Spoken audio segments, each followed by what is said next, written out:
Chị em ơi, giờ là tháng 5, tháng 6 rồi. Chúng ta đi nhổ mạ, đi cấy, phải chăng? Phải rồi. Em thời đi tới đây không? Em thời đi tới đây không? Để anh à, nhớ mà ôi à, tìm chung một lời. Để anh à, nhớ mà ôi à, tìm chung một lời.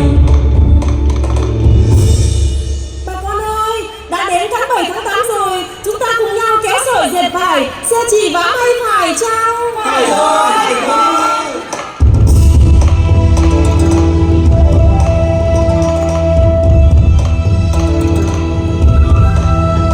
Quay quay cùi cùi, quay quay tay kéo áo rằng tình nó xa gì. Tay mắt mà cứ nhớ lên bao nỗi buồn, tay mắt mà cứ nhớ lên quân tay với ai cho bền, dệt tươi mà cho nên quân tay với ai cho bền, dệt tươi mà cho nên sẽ chi mà chia sẻ là nỗi buồn, sẽ chi mà chia sẻ so khi mỗi ai tìm so một đêm pha mây đã cân nói tình lâu quá sâu mỗi gió đường ai cần trồng qua lấy nào mà phải theo ai cần trồng qua lấy nào mà phải theo.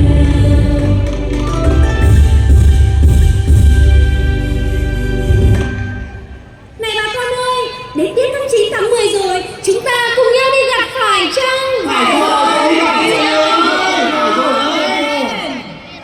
Bao giờ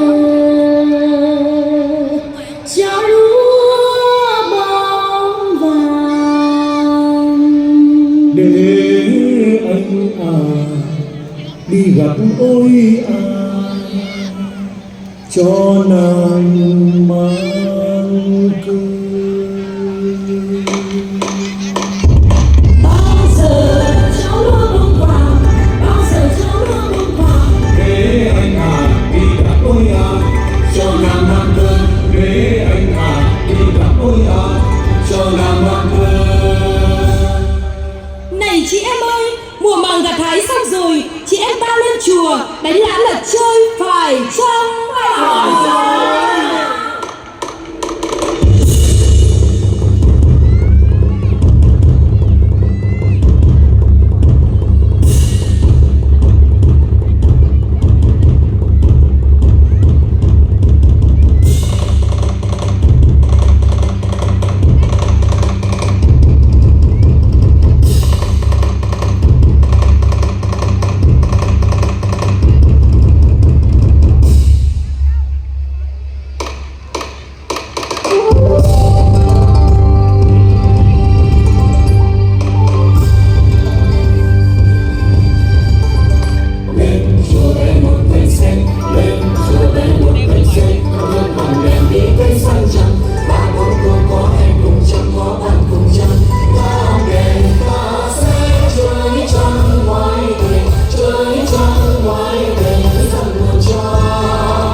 rừng bạt ngàn nồng nàn men say cuộc sống.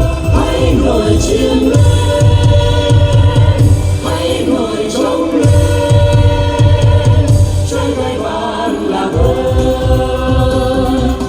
Ngồi chiêm lên, ngồi trông lên, cho hương ta bờ vơi. Cây bông đẹp xây trời xây đất, Bông hoa rừng người đất yêu thương. Ngồi chiêm lên, ngồi trông lên, cho hương ta bờ vơi.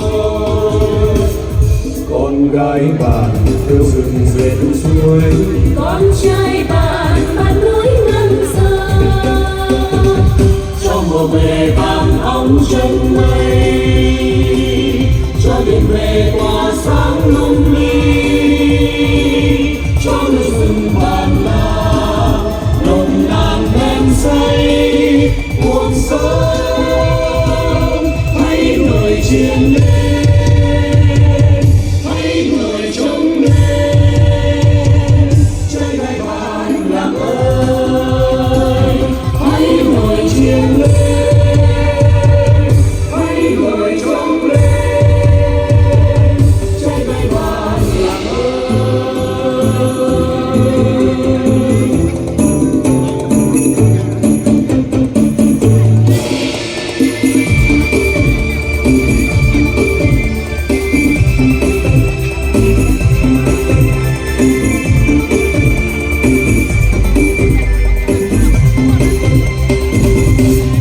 ngồi chiêm lên,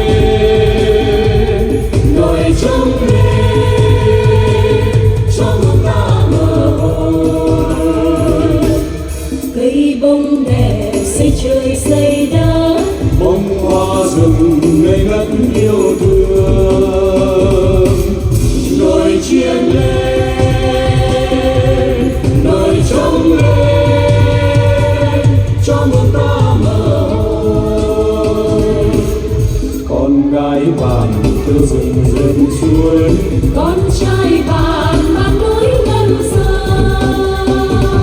cho mùa về vàng óng chân mây, cho đêm về tỏa sáng lung linh, cho núi rừng bạt ngàn nồng nàn men say cuộc sống. Hãy ngồi chiêm